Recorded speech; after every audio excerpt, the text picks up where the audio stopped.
حاميم لا ينصرون. حاميم لا ينصرون. These are not verses from the Quran that you have heard recited, and you may have never recited these words yourself. But I want to actually start with the most practical thing that I can give you from this khutbah before I tell a single story. And that is what is authentically narrated from the Prophet ﷺ, that the companions of the Messenger of Allah ﷺ said that he said to us ﷺ, that if you go out on an expedition and you are taken by a surprise attack, say, Hamim la yunsarun. Hamim, they will not be victorious. Hamim, they will not be victorious. And subhanAllah, it's a profound statement that the Prophet ﷺ is giving that clearly has a material manifestation in real time when a people are suffering a scary situation.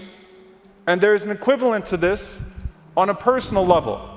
That the Prophet ﷺ taught us that when we experience a moment of doubt, that when the shaitan comes to us and he takes us from a journey of admiring the creation of Allah subhanahu wa ta'ala to then questioning whether or not there is a creator in the first place, he said at that moment, say, Amantu billah. I believe in Allah. I believe in Allah. And it will repel the shaitan. Affirm your belief in Allah subhanahu wa ta'ala at the moment that doubt hits, and then you will not allow it to settle in your heart. And in this situation, the Prophet ﷺ gives us another affirmation. Hamim la yunsarun. And I want you to think about it every single time you turn on the news and every single time you follow the cycle and you feel like another devastating twist has happened and it feels like there is no path to victory. La yunsarun, they will not be victorious. It emanates from the same spirit that the Prophet ﷺ acted upon in the Quran.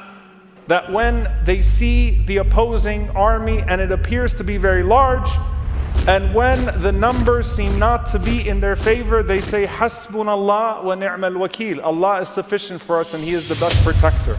The same words that Ibrahim alayhi salam, that Abraham, peace be upon him, said as he was being thrown into the fire. But I want to stick with this one for a moment. Hamim la yunsarun. They will not be victorious. How will we be victorious? They will not be victorious. When will we be victorious? They will not be victorious. And it's one thing to say it from here, it's another thing to say it from here. La yunsarun. They will not be victorious. Now I take you to a story. We are 300 days into a genocide in Gaza. The death toll is enormous. There have been more children killed in Gaza in the last 10 months than there have been in all combat zones put together over the last 5 years around the entire world. There are more child amputees in Gaza than child amputees in any place in the world.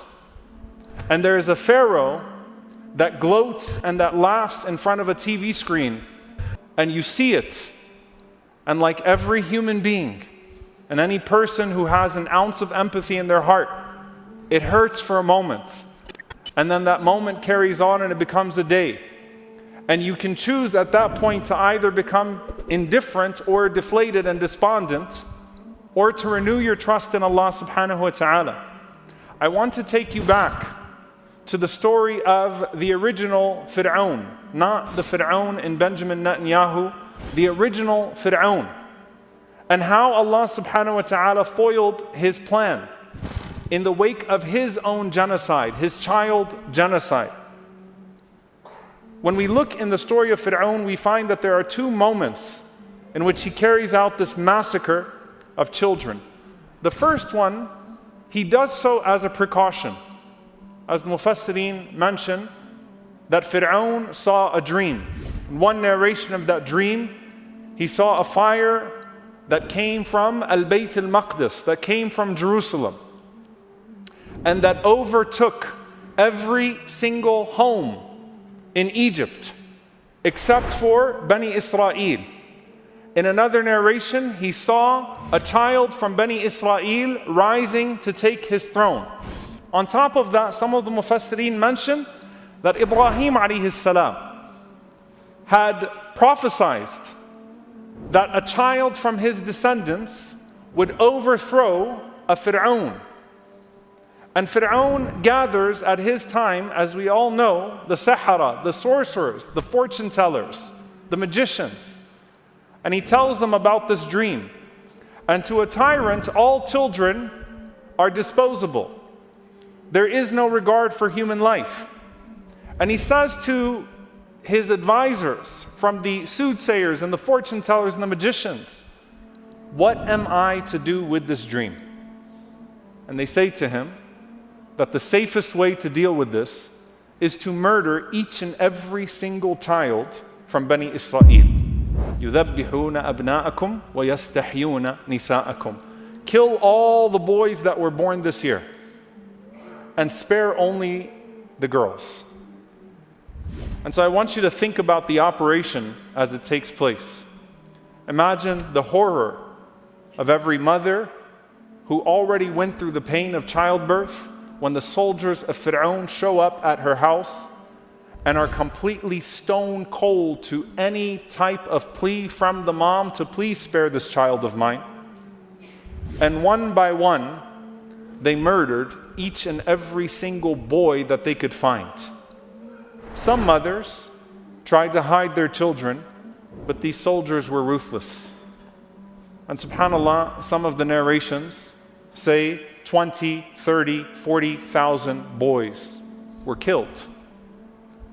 And as they go through, Allah subhanahu wa ta'ala mentions the inspiration that He gives to the mother of Musa alayhi salam to take her son and to put him in the Nile River. But that's not all that Allah subhanahu wa ta'ala says happens. Allah subhanahu wa ta'ala says, وَأَلْقَيْتُ عَلَيْكَ مَحَبَّةً مِّنِّي. And I placed upon you a special love from me, وَلِتُصْنَعَ عَلَى عَيْنِي, and kept you under my watchful eye. Now subhanallah, in this situation, let's take a step back. As the mother puts the one child that survives this genocide into the Nile River, what are the chances of the survival of that child going into the Nile River? Allah subhanahu wa ta'ala says two things, other than the promise to bring him back, other than the promise to let that child be the source of victory, and that child actually be the nightmare that Pharaoh had. Other than that, Allah subhanahu wa ta'ala says, وَأَلْقَيْتُ عَلَيْكَ مَحَبَّةً مِّنِّي. I dressed you with my love. And there's something very beautiful about this expression in particular, and I want you to think about the children of Gaza, and I want you to think about the people of Gaza, with all of the propaganda, with all of the Islamophobia, with all the anti-Arab racism and xenophobia that we've seen fester over decades in movies and in press. With all of that, a decent human being looks at these people in Gaza and says, that doesn't look like a terrorist to me. A decent human being looks at the people that are being martyred and says, that's not the type of person that I can find justified, even with all of your propaganda, to dismember into pieces the way that you have. They look at the children of Gaza, and some people's hearts have been brought back to life. And some people are starting to find a connection to a cause that they either had no idea about all these years, or that they used to stand on the opposite side of. وَأَلْقَيْتُ عَلَيْكَ مَحَبَّةً مِّنِّي. I placed upon you love. Ibn Abbas radiallahu ta'ala anhuma says, meaning Allah subhanahu wa ta'ala أَحَبَّهُ, Allah loved him, وَحَبَّبَهُ إِلَى خَلْقِهِ, and Allah subhanahu wa ta'ala made him beloved to the creation. Meaning what? As Qatada rahimahullah ta'ala says in Ikramah, radiyallahu ta'ala anhu says, مَا رَآهُ أَحَدٍ. No one would look at Musa alayhi salam, not knowing anything about where he was from, not knowing anything about the propaganda of the children that would be born, that no one looked at Musa alayhi salam إِلَّا أَحَبَّهُ, except that they immediately fell in love with him. Everyone looked at Musa alayhi salam because Allah dressed him with the love. and immediately loved him. Meaning you could say everything you wanted about Musa alayhi salam, but even when the magicians of Pharaoh saw him the first time, something was already in their hearts because Allah subhanahu wa ta'ala dressed him in a certain way. And that's nothing that a tyrant could interfere with. And Allah subhanahu wa ta'ala said, and I kept you under my watchful eye this entire time. He remained under the protection and the sight of Allah subhanahu wa ta'ala even when no one else could watch him. I see some of these children from Gaza that walk through the ruins of their camps and have had every single member of their family taken away from them. And I remind myself when I look at that, as much as I want to pick that child up, that Allah subhanahu wa ta'ala is watching that child and that Allah azza wa jal has a plan for that child. What about all the other children that Pharaoh killed? That one or this one? All of them were sent to their Jannah. They were sent to their paradise. And that's what makes the believer different. We can see the ugliness of murder and the beauty of martyrdom in the exact same scene. We can see how nasty it is on this side, and we have certainty in how beautiful it is on the other side, without in any way diminishing our outrage over what has happened here, nor losing trust about what is happening there. Allah had a plan for them. And Allah subhanahu wa ta'ala had a plan for Musa alayhi salam. And of the makr of Allah subhanahu wa ta'ala, the plotting of Allah against the Pharaoh, is that not only would one child survive his genocide, but that child would grow up in his palace, under his eye, on his watch, and overthrow him and drown him in the sea by the permission of Allah subhanahu wa ta'ala. The Pharaoh actually tried this again. And this is what the scholars mention, that there's a second incident where Allah subhanahu wa ta'ala speaks about it in Surah Al-A'raf, where Pharaoh mentions, سَنُقَتِّلُ أَبْنَاءَهُمْ وَنَسْتَحْيِي نِسَاءَهُمْ وَإِنَّا فَوْقَهُمْ قَاهِرُونَ, that we're going to kill all of their boys and we're going to spare their girls, and we will usher in an era of complete dominance over them. And this was after Musa alayhi salam had believers with him. Pharaoh said, I know how to deal with this. I'll just kill all of their children. I know exactly how to deal with this. I have the playbook. Murder their children. But the one child he couldn't murder, the one child he missed, became the reason for his complete downfall. Because Allah subhanahu wa ta'ala does not miss. La yunsarun. They will not be victorious. Say it from the heart, the same heart that's heartbroken over the murder and that has faith in what comes after martyrdom. Hamim la yunsarun. They will not be victorious because Allah subhanahu wa ta'ala will not miss. Is it one of the amputees that has been thrown away into a bordering country where he or she is not wanted? Is it one of the children who's growing up in the refugee camp and who now has a sense of purpose when their childhood was stolen away from them as to what they want to live the rest of their life doing and what they want to meet after death? What is it? Allah subhanahu wa ta'ala has a plan.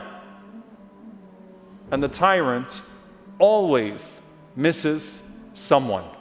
The tyrant always misses a detail. Allah subhanahu wa ta'ala never misses. And Allah subhanahu wa ta'ala never loses sight of the details. There are times where we're going to get hit hard. We're going to cry a lot. We're going to feel a lot of pain. And we're going to wonder, now what? And those are the times that it becomes that much more important for you to lean back on the promise of Allah subhanahu wa ta'ala and to remember that it was not your victory to start with. And also, that true victory is found in the willingness to sacrifice for Allah subhanahu wa ta'ala and the willingness to stand up. And that idea of sacrifice, that idea of freedom, that idea of standing up is resonating now around the world, not just in the Gaza Strip, in ways that it never has before. Al-Bara radiyallahu ta'ala anhu says, قَالَ تَعُدُّونَ أَنْتُمُ الْفَتْحَ فَتْحَ مَكَّةِ. He said that you people consider the victory, the conquest, to be the conquest of Mecca.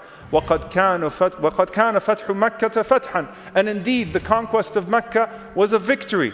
وَنَحْنُ نَعُدُّ الْفَتْحَ بَيْعَةُ الرِّضْوَانِ يَوْمَ الْحُدَيْبِيَّةِ. As for us, we see the true victory having come under the tree when we pledged with the Prophet ﷺ in the midst of negotiations that some people saw as a humiliation for the Muslims and a sign of weakness. It was in that there was a willingness to sacrifice that Allah subhanahu wa ta'ala rewarded, and that doors were opened that they could not see, even if it wasn't the ultimate door that they wanted to be opened. There's something I want to remind you of with the death and destruction. SubhanAllah, the man who said this quote, a man by the name of Medgar Evers, famous civil rights icon in the 1960s. He has a famous quote that says, "You can kill a man, but you can't kill an idea." It's actually a quote that was on the funeral program of Al-Hajj Malik al-Shabazz, rahimahullah, who was murdered at the age of 39, who we're still talking about today. He would have been 100 years old next year. You can kill a man, but you can't kill an idea. If you go to the driveway of Medgar Evers in Jackson, Mississippi, the blood from when he was shot still stains the driveway. You actually stand in the blood of a man. You can kill a man, but you can't kill an idea. And that is the mistake and the miscalculation of every single tyrant, of every single Pharaoh. You can kill a man, but you can't kill an idea. Alhamdulillah for an idea that is so potent, that is so pervasive, that it has spread throughout the world, and that we are, bi'idhnillahi ta'ala, nurturing in the hearts of our next generations. Alhamdulillah for that. And when we see the pain, I leave you with this dua of the Prophet sallallahu alaihi wasallam. As Abdullah ibn Umar radiallahu ta'ala anhuma mentioned, he said that we went out on the day of Badr, that the Prophet sallallahu alaihi wasallam kharaja yawma Badrin. He went out on the day of Badr and he had 315 people with him. And he made the following dua: Allahumma innahum hufatun. Oh Allah, they are naked. Oh Allah, they are barefoot. Fahmilhum. Allahumma innahum hufatun. Oh Allah, they are barefoot, so provide for them mounts. Allahumma innahum uratun. Faksuhum. Oh Allah, they are naked, so clothe them. Allahumma innahum ji'a'un. Fa'ashbi'hum. Oh Allah, they are hungry, so feed them. Allahumma innahum hufatun. Fahmilhum. Oh Allah, they are barefoot, so give them something to ride upon. Allahumma innahum uratun. Faksuhum. Oh Allah, they are naked, so clothe them. Allahumma innahum ji'a'un. Fa'ashbi'hum. Oh Allah, they are hungry, so feed them. And he says, radiyallahu ta'ala anhu, فَفَتَحَ اللَّهُ لَهُ يَوْمَ بَدْرٍ فَانْقَلَبُوا حِينَ انْقَلَبُوا وَمَا مِنْهُمْ رَجُلٌ إِلَّا وَقَدْ رَجَعَ بِجَمَلٍ أَوْ جَمَلَيْنِ وَاكْتَسَوْا وَشَبِعُوا. He said that the Prophet ﷺ left the battle of Badr, and not a single person that was with him came out of that battle except that he had a camel or two camels, and that he was fully clothed and had extra accessories, and that they had something to fill their stomachs with. And so we complain to Allah subhanahu wa ta'ala, Oh Allah, our people are hungry, so feed them. Oh Allah, our people are naked, so clothe them. Oh Allah, our people do not have clean water, so provide them clean water. Oh Allah, our people are under the most mischievous and evil tyrant that we have known in our lifetime. Oh Allah, so grant them victory. Oh Allah, our people are desperate, so give them hope. Oh Allah, our people are feeling neglected, so oh Allah, be with them. Oh Allah, our people are sad. Oh Allah, grant them happiness. Oh Allah, our people have been betrayed, so oh Allah, be their guardian. Oh Allah, our people have been cut off. Oh Allah, place us in solidarity with them. Oh Allah, grant our people in Gaza and the oppressed all over the world victory. Allahumma ameen.